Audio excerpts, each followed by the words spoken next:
এর মধ্যে আমরা টাইপ টুল নিয়ে আলোচনা করব। মূলত লেখালেখির কাজের জন্য, টাইপিংয়ের জন্য এই টুলটি ইউজ হয়ে থাকে। তো ফটোশপে যদি আমরা টাইপ করতে চাই তাহলে আমরা টুল বক্সের এখানে যে হরিজেন্টালি টাইপ টুল রয়েছে এটি আমরা সিলেক্ট করব এবং সিলেক্ট করার সাথে সাথেই আমাদের উপরে যে অপশন বার হাইলাইট হবে এবং এখানে আমরা এর যে ফন্ট এবং সাইজ, এর স্মুথনেস, কালার ইত্যাদিকে ডিফাইন করে দিতে পারি। তো আমরা যদি ফন্ট চেঞ্জ করতে চাই তাহলে আমরা এখান থেকে যেমন কুরিয়ার নিউ রয়েছে, আমরা জাস্ট উপরে গেলে বিভিন্ন ধরনের ফন্ট পাবো, ফন্টের লিস্ট পাবো এবং এখান থেকে আমাদের পছন্দনীয় ফন্ট আমরা সিলেক্ট করে নিতে পারি। আমরা এরিয়াল ব্ল্যাক ফন্টটি সিলেক্ট করছি এবং এরিয়াল ব্ল্যাক ফন্ট সিলেক্ট করার পর আমরা এখান থেকে সাইজ নির্ধারণ করে দিতে পারি। সাপোজ আমরা এখানে 48 সিলেক্ট করলাম এবং এখান থেকে আমাদের টাইপের শার্পনেস এবং স্ট্রং ইত্যাদি আমরা এখান থেকে ডিফাইন করে দিতে পারি। সাপোজ আমরা স্ট্রং দিলাম এবং এই কালার বাটনে ক্লিক করার মাধ্যমে আমরা কালারকে চুজ করতে পারি। তো আমরা জাস্ট লেখার জন্য আমরা আমাদের ক্যানভাসে ক্লিক করে আমরা যে কোনো কিছু লিখব। সাপোজ আমরা লিখলাম আলহেরা।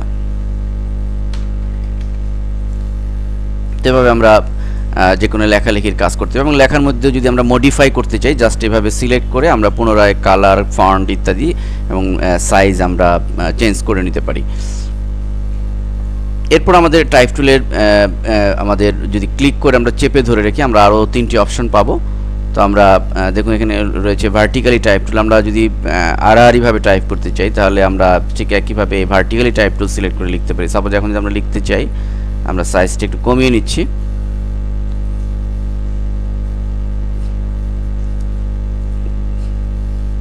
দেখুন আমরা এখন লিখছি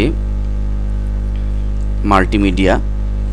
তো এভাবে আমরা ভার্টিক্যালি টাইপ টুলের সাহায্যে এভাবে সোজাসুজি করে আমরা লিখতে পারি। এবং পরের যেটি রয়েছে সেটি হচ্ছে যে মূলত আমরা যদি কোনো লেখার ভিতর দিয়ে কোনো ইমেজের ইফেক্ট দিতে চাই, সাপোজ আমরা বাংলাদেশের এই অনিন্দ্য সুন্দর যে ইমেজটি রয়েছে আমাদের লেখার মধ্যে দিয়ে এই ইমেজটি দেখা যাবে। তো সেটি করতে হলে আমাদের এই যেটি রয়েছে 3 নম্বরে হরিজেন্টালি টাইপ মাস্ক টুল, এটি সিলেক্ট করে আমরা ঠিক এই পজিশনে ক্লিক করে নিব এবং আমরা এক্ষেত্রে সাইজটা একটু বাড়িয়ে দিতে পারি। আমরা 60 দিলাম এবং ভিতরে একটি ক্লিক করে আমরা এখন টাইপ করব। জাস্ট এরিয়াল ব্ল্যাক ফন্টে টাইপ করলাম। টাইপ করার পরে আমরা আমাদের যে মুভ টুলটি রয়েছে সেটি ক্লিক করলে এটি নর্মাল হবে। এখন আমাদের যে কাজটি করতে হবে জাস্ট আমরা Ctrl+C চেপে কপি করব। কপি করে আমরা আমাদের যে কোনো যে ক্যানভাসে আমরা কাজ করছি সেখানে আমরা জাস্ট পেস্ট করে দিলে আমাদের দেখুন অলরেডি লেখাটি দেখা যাচ্ছে এবং লেখার মধ্যে দিয়ে আমাদের সেই সিনারি দেখা যাচ্ছে। মূলত আমরা যে কোনো লেখার ভিতর দিয়ে কোনো সিনারি, কোনো ইমেজকে আমরা হাইলাইট করতে পারি এভাবে।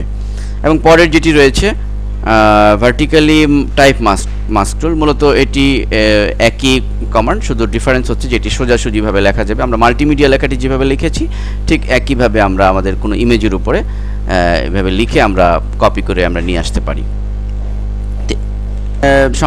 সম্পর্কিত আরও কয়েকটি গুরুত্বপূর্ণ বিষয় দেখব। যেমন আমরা যদি এই লেখাকে একটু স্টাইল করে প্রেজেন্টেশন করতে চাই তাহলে আমাদের জাস্ট প্রথমে এটা সিলেক্ট করতে হবে এবং সিলেক্ট করলে উপরে এই অপশন বারে আমাদের এখানে আমরা যদি দেখি ক্রিয়েট এ র্যাপ টেক্সটটি আমরা দেখতে পাবো। সিলেক্ট যদি না থাকে তাহলে কিন্তু আমরা নর্মাল পজিশনে কিন্তু এটি আমরা দেখতে পাবো না। দেখুন এখন আমরা নর্মাল করে দিচ্ছি কিন্তু ওটা চলে গিয়েছে, সাথেই কিন্তু আমরা এই বাটনটি পাচ্ছি। তো আমরা এই বাটনে প্রথমে ক্লিক করব। তো বাটনে ক্লিক করলে আমরা র্যাপ টেক্সটের একটি ডায়ালগ বক্স পাবো এবং সেখানে আমরা এই স্টাইল বক্সে আমরা এই স্টাইলের যে ড্রপ ডাউন লিস্ট রয়েছে সেখান থেকে আমরা যেমন ফ্ল্যাগ সিলেক্ট করছি আমরা, তো ফ্ল্যাগ সিলেক্ট করলে এটির যে স্টাইল সে সেম স্টাইল কিন্তু হয়ে যাচ্ছে লেখাটি।